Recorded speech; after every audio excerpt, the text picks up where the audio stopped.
E aí, tudo bom? Aqui quem fala é o professor Luiz Fernando, Escola de Química UFRJ, e essa daqui é uma aula de EQE 044, Computação Científica Aplicada.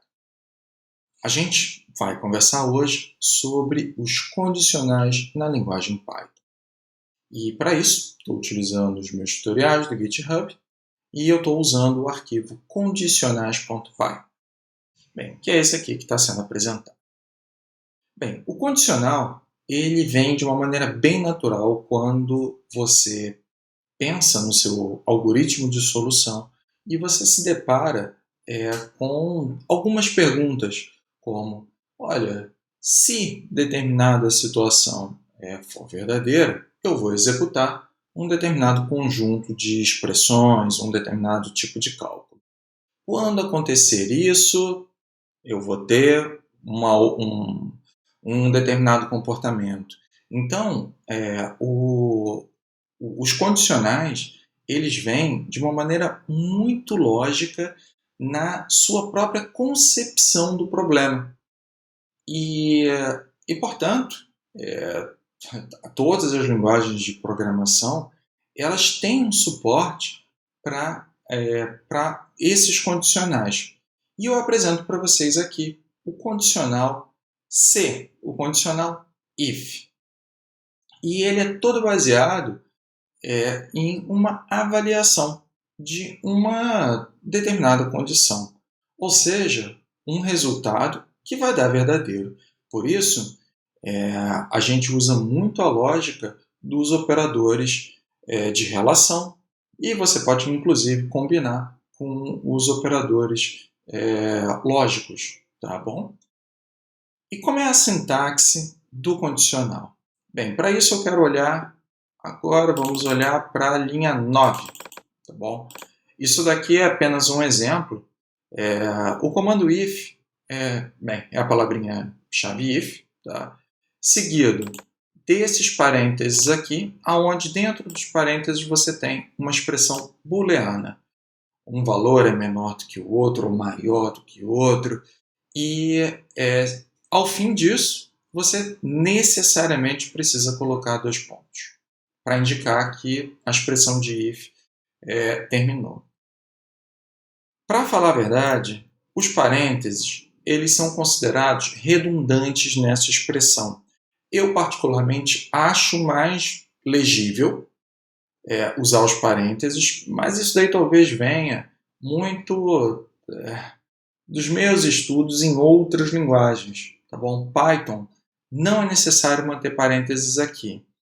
Talvez valha a pena para a legibilidade quando você tem uma expressão booleana que talvez seja muito complexa ou então com muitos operadores lógicos. Então, aí sim valeria a pena manter esses parênteses. Então, você pode escrever sem problema algum a expressão dessa forma. Fique à vontade. Depois disso, bem, se a expressão booleana ela for verdadeira, você tem a possibilidade de executar determinados comandos. Como isso é feito? E aqui você tem que se preocupar com a indentação de código. Isso é um requisito para a linguagem Python. Então, todos os comandos que estão aqui embaixo, eu vou dizer que são os comandos que serão executados quando essa expressão booleana ela for verdadeira. Para que esses comandos entrem dentro do bloco do comando if, eu necessariamente preciso dar uma tabulação. Na verdade, eu prefiro muito mais, e é recomendado que ao invés que essa tabulação ela seja 4 espaços. Então, para que você consiga inserir esses comandos dentro do bloco, você precisa indentar o if por completo. Existe uma única exceção, que é quando você tem um único comando. Eu vou mostrar isso mais abaixo. Tá? Python segue a mesma ideia que a linguagem C para assumir se um determinado número ele é verdadeiro ou falso. Então, ele considera sempre que 0 é falso. Caso, ao invés de ser uma expressão booleana aqui, você utilize uma expressão aritmética, por exemplo, se for 0, 0 aqui eu estou falando 0 inteiro, hein? Tá? Se é 0.1, já não é 0. Se é 0.000000001 lá no final, também não é 0. Tá? Então aqui, ele iria considerar 0 falso e qualquer outro valor que não seja nulo, ele vai considerar verdadeiro. Então, se não for uma expressão booleana, pode ser uma aritmética, mesmo assim você consegue utilizar o comando if. Eu ainda posso ampliar a ideia do comando if combinando ele com o else. Se uma determinada condição é verdadeira, eu executo um determinado bloco de comandos. Caso dê falso, eu tenho um outro bloco selecionado. Então, eu mostro para você como funciona isso aqui na linha 18, fechando com a linha 22. Então, o que isso daqui significa?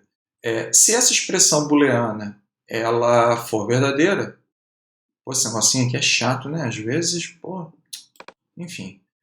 Se a expressão booleana for verdadeira, esses comandos aqui, lembrando que eu preciso de uma tabulação ou 4 espaços, prefiro 4 espaços, Python recomenda que sejam 4 espaços, ele executa esse povo aqui. Caso essa expressão dê falso, ele vai pegar e vai executar as daqui de baixo. Então, a lógica de aplicação é muito, mas muito parecida com o que ocorre em outras linguagens, como linguagem C também. Vale a pena você dar uma olhadinha na sintaxe das aulas em C para você olhar também como existem pequeniníssimas diferenças no suporte aos condicionais lá. Vamos dar uma olhada então aqui em alguns exemplos. Então eu tenho 3 variáveis, onde eu vou ter A sendo 10, B 20 e X vai ser igual a 1. Todo mundo aqui variável inteira. E olha só, você já pode perceber, na verdade eu não, acho que eu não comentei sobre isso antes. Vamos conversar um pouquinho sobre o PyCharm, porque ele está dando uma dica aqui de algo que ele ficou incomodado, hein? Você está vendo que tem uma marcação aqui embaixo? Isso daqui é o que ele está assinalando que ele não gosta desses parênteses. Ele considera que isso é redundante, tá? Que não precisa deles. E, portanto, ele te recomenda que retire os parênteses. Porque, foi como eu comentei, eles não vão fazer diferença na sintaxe. Eu vou manter porque eu sou uma pessoa muito rebelde, tá? Não é porque eu gosto mesmo dos parênteses. Mas, se você quiser, pode tirar. Aonde eu consigo ver isso? E aí, mais um pouquinho sobre o PyCharm. Você pode reparar que aqui em cima o PyCharm está reclamando de algumas coisinhas. O checkzinho aqui do verdinho significa que é typo. Tá? O que significa isso? Ele não está reconhecendo as palavras que eu estou escrevendo. Mas é lógico, porque tudo meu aqui está em inglês. E, portanto, ele está procurando, ele não conhece a palavra expressão. Ele não conhece a palavra booleana, mas for ele conhece, true ele conhece. Então, ele está reclamando de todas as minhas palavras em inglês. E eu vou ignorar isso solenemente. Mas esse sinalzinho aqui é o que ele chama de warning. Então, eu vou clicar só para te mostrar quais são os warnings que ele está colocando. Então, ele está me pedindo na linha 27, que é aqui, essa daqui, para tirar os parênteses que são redundantes. Na linha 31, eu vou dar 2 cliques, ele foi para a linha 31. Na linha 31, ele também colocou que eu tenho vários comandos em uma única linha. Isso daqui é suportado, tá bom? Você pode fazer esse tipo de coisa Aliás, eu estou adiantando a aula, né? Porque eu ainda nem expliquei o primeiro. Então, esse tipo de coisa é possível, tá? Sem problema algum, mas ele não gosta muito não, tá? E aqui ele está dizendo que está seguindo aí uma norma de Python, de formatação. Então, talvez eu que não tenha lido essa norma, né? E utilizei dessa forma. Mas enfim, tá? E o último aqui é remover também os parênteses. Então, isso daqui foi só para te mostrar que aqui em cima pode te dar algumas dicas sobre a própria escrita do teu código ou sobre possíveis erros. Eu vou gerar um erro aqui só para, sei lá, eu vou criar uma expressão com variáveis que nem foram definidas ainda. Eu vou colocar D mais, olha como ele já está reclamando ali, olha, D mais R. E aí ele começou. Tá? Como eu não declarei, eu não usei essas variáveis aqui em cima, ele já está. Olha, esse D aqui para mim, cara, não existe. Ele chama de uma referência a uma variável que ainda não foi, ele chama de resolvido, tá? Mas que ainda não foi declarado, não foi usado, eu não faço ideia de que parada é essa. É isso que ele está falando. E também ele está falando que essa expressão não vai fazer diferença alguma. De fato, não estou atribuindo nada a nada, né? Então, só para vocês verem qual é o símbolozinho de erros de sintaxe. Se você escrever uma expressão e começar a aparecer aqui um símbolozinho, saiba que você está errando alguma coisa. Bem, deixa eu tirar e vamos voltar à ideia do if. Então, eu estou aqui na linha 27 e na linha 27 eu tenho... Eu vou até tirar os parênteses para tirar essa reclamação. Só desse daqui. Pronto. Beleza. Está satisfeito, Paixão? Então eu tenho 10 é menor do que 20? Verdadeiro. E, portanto, ele vai conseguir executar esse print que está aqui. Como funciona, então, o comando? Ele vai executar tudo que tem, olha, 1, 2, 3, 4 espaços. Tudo que tem de comando nesse bloco indentado com 4 espaços.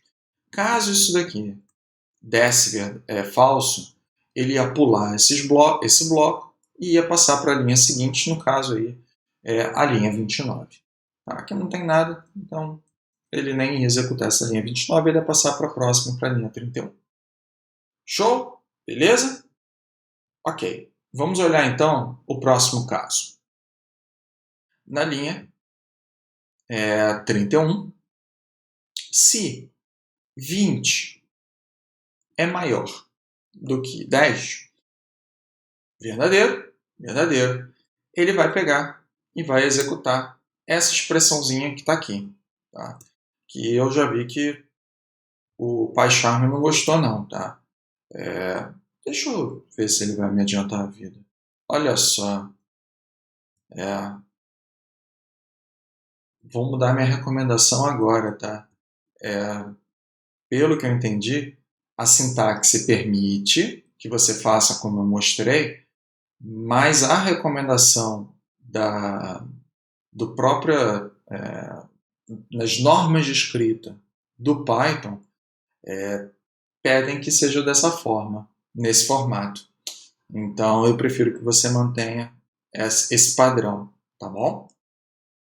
Então, se isso daqui é verdadeiro, e é verdadeiro, ele vai pegar o que está indentado, 4 espaços, e ele vai executar esse moço aqui. E, portanto, x vai assumir um novo valor, vai assumir o valor de 11. Depois disso, ele se pergunta, x é menor do que 11? E aí, o que você acha? 11 é menor do que 11? Olha, não. Se eu tivesse colocado aqui menor ou igual, vá lá. Então, como essa expressão booleana aqui ela é falsa, eu não vou executar esse bloco de comandos e eu passo para o else, que epa, eu fiz uma besteirinha. E ele executa esse bloco aqui. Eu acho que eu não cheguei a comentar, mas está escrito, a sintaxe do else é muito parecida com a do if. Você tem que colocar os dois pontos no final, tá? Para que funcione. Se você retirar, vou retirar aqui, hein? Olha só como o PyCharm já me acusou um erro de sintaxe. Tá? Não pode. E ele te explica aqui, olha, eu estava esperando dois pontos. Eu vou colocar. É uma interface gráfica que eu gosto bastante. Beleza. Então, isso daqui é o básico do condicional. Conforme a gente vai avançando nos tutoriais aqui, eu vou ampliar e vou colocar novos conceitos nos condicionais, tá bom? Mas isso a gente vai conversar nas próximas aulas. E eu vejo vocês lá. Valeu, até mais.